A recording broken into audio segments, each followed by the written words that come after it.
Lots of people want to start streaming these days because I think it's perceived as fun and it's an easy way into content creation, generally through gaming. And from the outside, it seems all fun and games, but streaming can actually lead to lots of problems for creators. I have experienced this firsthand. And so in this video, I want to talk about the pros and cons of live streaming and how my understanding of these pros and cons has kind of reshaped my own strategy in terms of how I spend my time creating content and live streaming, and offer you some real insights to give you some things to think about if you want to be a full-time creator. And just for clarity, if you're somebody who streams for fun with your friends, it's just a hobby, this video isn't speaking to you. I'm talking to people who are serious about becoming full-time sustainable content creators. Right, so just some social proof here. In September 2020, I started working for Twitch full-time in ad operations. Go look me up on LinkedIn if you don't believe me. And after about 6 months there, I began streaming. I was obviously immersing myself in kind of the Twitch culture, and I was like, how difficult could it be? I'm gonna start streaming. And to cut a long story short, I streamed for about a year. Did just over 1,200 hours and I burnt out. I then took 6 months off creating content and live streaming, and I spent this time reflecting on streaming as a format within the content creation ecosystem, where I went wrong and how I think I could leverage it effectively going forward based on the pros and cons that I had discovered. And so starting with the pros, the most obvious ones are just like building trust and connection with your audience. You know, live streaming is just a different format than anything else. It really allows you to connect with people. Just because you're in the live format, people get to see you for you. You're not hiding behind this kind of somewhat fakeness with videos and stuff. And live streaming is just, I had never experienced, obviously I'd created content before I started live streaming, and I had never experienced something quite like it before. And I can see why people get addicted to it, because you do just build these stronger relationships with your audience, and what that ends up doing is cultivating this really strong community. Streaming brings people together, and you cannot build a community like you can on a platform like Twitch. You can't. I'll fight anybody that argues with me there. You can't build it on YouTube long form, you can't build it on short form, can't build it in comments, even a private community that's off platform. No, live streaming is the best format to build a community, 100%. And on top of this, from a personal development perspective, I also think it's one of the best formats for just improving your ability to speak on camera, public speaking, because again, you're in a live environment. You have to react to different things going on. Sometimes things go to plan, sometimes things don't go to plan. Sometimes there's nobody speaking. You have to just figure out how to continue speaking. People always ask me how do you get good on camera, Ben? And for me, when I reflect back, it's one, just talking to myself, or in the mirror quite a lot, just constantly practicing dialogue in my head as I kind of am just by myself. And also live streaming, because getting better on camera is about putting the reps in, just practice, and live streaming just allows you to put in lots of practice over quite a number of hours. And so that is also another really big benefit of live streaming. However, it's obviously not without its downsides, and this is where I wanted to kind of focus more of this video on, based off, like I said, my own experience and my own kind of transition/transformation from live streaming to content creation. So overstreaming is the biggest problem with streaming, which generally leads to burnout. It's easy to get sucked into the grind of live streaming because it's fun. It's fun. That the pros of building the community and having that live connection, once you've built that, it's just, it's enjoyable to live stream to all of these people, having this really fun and dynamic interaction. And this leads to just people overstreaming. And the problem with overstreaming is that, like I said, you burn yourself out, but you kind of it's kind of a time suck. You're spending a lot of time on stream, and whilst yes, you're developing your skills as a streamer, it's kind of taking away all of the time that you could be spending creating content. And then the other main issue with this, and I think what I think leads to overstreaming, is monetization pressure. Platforms specifically like Twitch, where a lot of people rely on subs and gifts and bits, you only make money when you're live.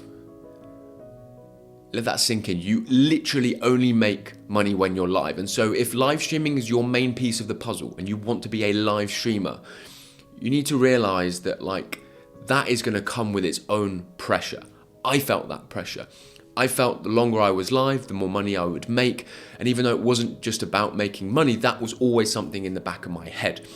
Somebody gifts a big amount of money, I'm about to leave, go off stream. Oh, I've got to stay on stream to like give them the value from gifting, or perhaps somebody else would do that. And again, this just, in my opinion, leads to over streaming. And this isn't the same for everybody, but live streaming, in my opinion, is a little bit of a means to an end, because it's really difficult to sustain monetization long term. And part of that is just because platforms like Twitch and even Kick, they don't really have much discoverability. So it's kind of like the bottom of the funnel. You have to bring people in from elsewhere, and that's what people do. People kind of are on TikTok or Instagram or YouTube, and they bring people over to Twitch to build that community. But that is a problem in itself, because you sink all of your time into this platform that is all the way over here, that doesn't really provide you any benefit other than building like the strength of that community and also kind of getting money from that community. Again, it's just a time sink. I don't think it's the right approach. And on top of this, just a few personal struggles that I found was just having a schedule. Quite often on Twitch, you need to stick to a schedule, and it's difficult to be flexible. People expect you to turn up at a certain time because of they sub, and you know, the community thing, it's kind of taxing. And then also on top of this, like high competition, market is super saturated. Lots of people want to be streamers, and I think people falsely assume it's easier than it actually is to kind of get 10 average viewers, 20, 50, 100, because when you go onto Twitch, you quite often see all of the kind of top performing streamers, and it gives this wrong impression that like it's not that difficult to get there. But what you don't see is all the people at the bottom. Go low to high or scroll to the bottom, and you will soon come to an absolute, I don't even know what to call it, minefield. Is that the right word? Probably not the right word, but thousands of streamers streaming to basically 0, 1, 2 people, like, and they would have been live for 6 hours, and I'm like, what are you doing? Like, honestly, just go on any category and start scrolling down, and it won't take you long to find these people. That is the mass market. That's 98% of people.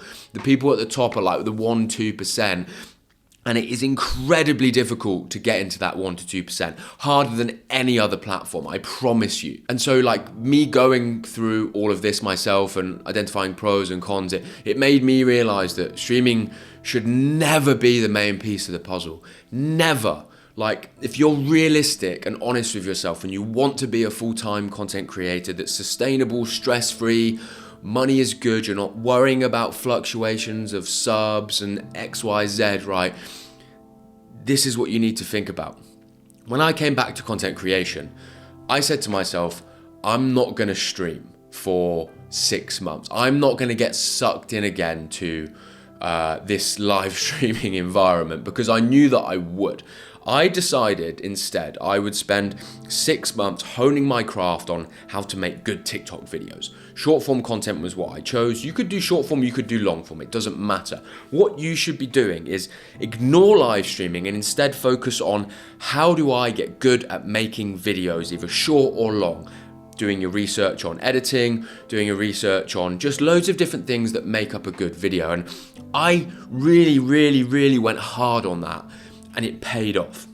It really did pay off, because all of those hours that I'd sunk into streaming, and yes, streaming is fun, I was now committed to this editing grind, right? And it wasn't fun, but you know, that's why everybody chooses streaming, because it's fun. They don't want to do the hard shit. They don't want to spend 10 hours editing a video for it to get 200 views and rinse and repeat that over and over again. But that's going to get you where you want to be and need to be to build sustainability and success. It's the fucking truth, and people don't want to hear it, because all they want to do is just live stream and be, oh yeah, I'm having lots of fun here, but you won't be having lots of fun when in 3 years' time you've fucking made no progress, or the progress that you've made gets absolutely trumped by just other people overtaking you and it just not being the right thing to do. Like, sorry, I'm rambling here and getting passionate about it, because I preach this a lot and people don't listen to me, and I've seen many streamers rise and fail, rise and fail, rise and fail, and I didn't want to be one of those streamers.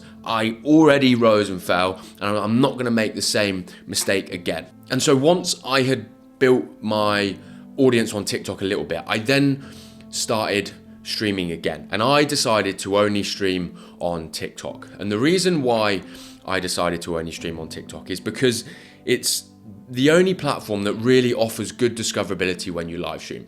I'm not saying you can really grow from live streaming, but you can a little bit if you already have an audience, because TikTok will push your live stream to the For You page and you can reach new people. That's what I want live streaming, part of live streaming to do, is to reach new people and bring them to my stream. You cannot do that on Twitch and on Kick. Like, it doesn't work like that. It's just, or it doesn't work anywhere near as effectively because there's no discoverability. And also TikTok is top of the funnel for me. That's where lots of my content is. That's where people can watch my live stream and then they can also see my content on my TikTok page. Like, the ecosystem just works so well for live streaming on TikTok and then also posting content here. And that's where you should double down on. I also have chosen not to multi-stream because people say, well, why don't you just stream on Twitch anyway? And I'm like, I don't really like multi-streaming. Everybody says you should multi-stream. The only people that say that are the people who live stream on Twitch or Kick, where there's no discoverability and they have to multi-stream because they have to funnel people into those platforms. When you just stream on TikTok, you don't need to multi-stream because TikTok is the funnel. Yeah, people, you don't have to bring them anywhere else. And when you multi-stream, the problem is that you have to manage two chats. And quite often you'll find is that Twitch streamers ignore their TikTok chat, which then damages the trust that you're trying to build from the live stream. This is why I only choose to focus on TikTok, because I want to give everybody that comes in my chat my full attention as best as I can, because then I can build the trust with them. I can show them my depth of knowledge. When they ask questions, I can go deep on those questions and really give them lots of value, rather than being like, oh, come over to my Twitch stream. I don't want to come over to your Twitch stream. I want to stay on TikTok, and that's just generally what people prefer. And so I'm now just looking at my TikTok live stream as one, it's giving me extra discoverability, but it's also, again, allowing me to kind of deepen the trust with my audience. I've built a little bit of a community on TikTok. It's not as strong as I did on Twitch, but it's there. And then what this is then allowing me to do is almost influence people with like my Q&As, if that makes sense. Sorry if that didn't make sense, but basically people come in and ask questions and I answer them, and I'm kind of influencing people. And this is a bit of a side note, but I wanted to chuck this in because this is valuable. I'm trying to figure out, how do I present my influence to brands? I've talked about this on my live stream. If you've seen this, then great. If you haven't, you're in for something valuable here. I'm trying to figure out a way where I go to a brand and present how much influence I have on live stream. Most brands don't get live streaming. They don't want to spend money on live streaming. They don't want to sponsor live streamers.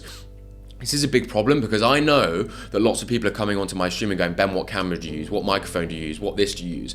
I can't prove that they've gone and bought that through bottom of the funnel conversion through affiliate links, because people just don't use them. But how can I prove that I'm kind of creating brand awareness? How can I prove to Sony that I've told 1,000 people that I use a Sony a6400? So what I'm looking to do is every live stream scrape all of my chat and basically put it into ChatGPT and ask it to categorize all of the questions that have been asked. So then I'm building a foundation of a database that is essentially like over 100 hours of streaming. I have 200 questions on cameras. I have 100 questions on headphones, And this is all of what my audience is asking me. And then I'm also going to build a little montage video of me answering those questions. So, Ben, what camera do you use? Sony a6400, Sony a6400, Sony a6400, Sony a6400. And just like clip it all up into something funny. And then any answers that I give around a question related to a product or service that I think is valuable and in depth, I also clip that up. And I package this up into this sort of like pitch deck when I go to a brand and say, I'm not going to make a video for you. But what I will do is I will demonstrate your product on live stream. I will talk about it. I will recommend it because I like it.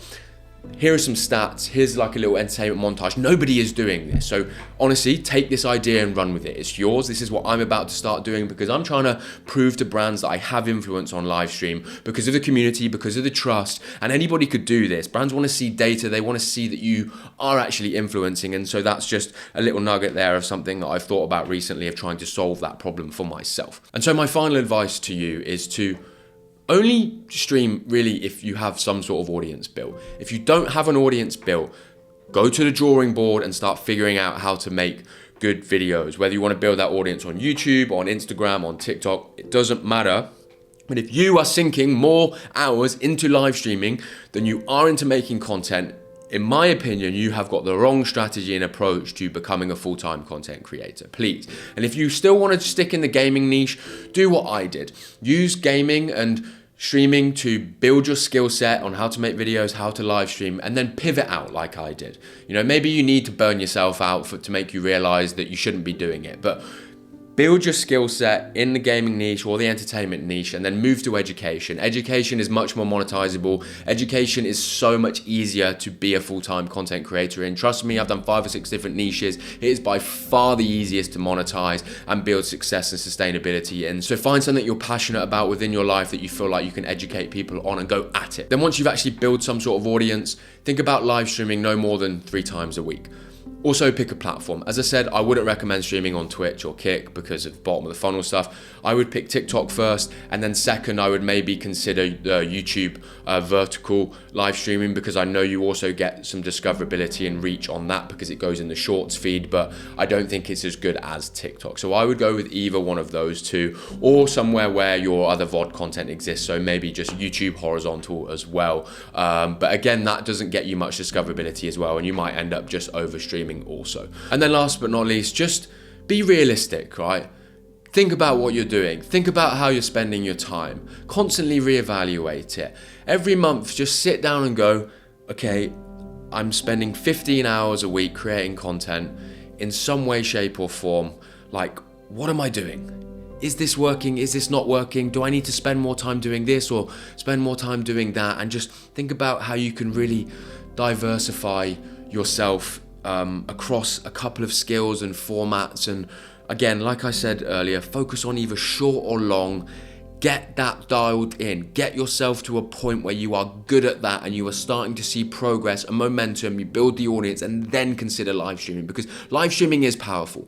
I won't deny it that. It is the most powerful format for developing and strengthening your connection and trust with your audience, for you to then have further influence and impact on them, right? Which you can then demonstrate to brands, etc. Or you maybe just want to sell a digital product or something like that. You know what I mean? So yeah, just really think about that.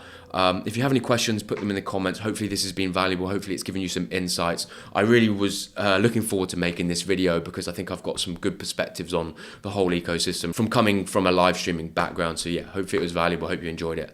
Have a nice week.